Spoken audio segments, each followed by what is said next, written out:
Pracujemy. Dobrze, rozkręcamy staw kolanowy.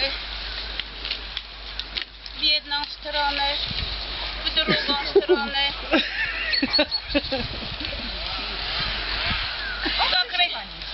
Drugi. Nie, no bo to przeszkadza. I proszę, starajcie się utrzymać kolano na jednej pozycji i udo, a kręcić. Tak jak makutrą.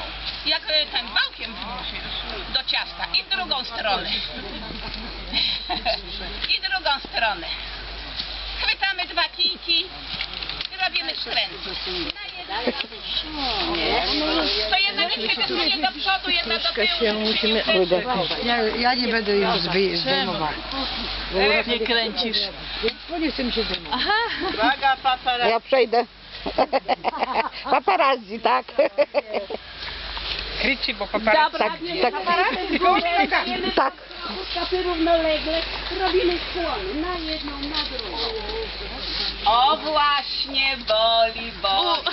A to z grubości. To jeszcze Ale nie żyjemy, ręce, jak boli. słuchajcie, nie ręce, tylko tak jak stoimy, spróbujcie się lekko, ile możecie. Nie pracujcie rękoma, tylko rozciągajcie boki. Rozciągajcie kręgosłup. Dobra, i robimy zupełnie luźny skłon w dół i w górę.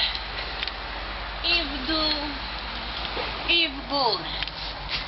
I w dół, i w górę, i cała naprzód. Wперед. Panie Andrzeju, pan zamyka.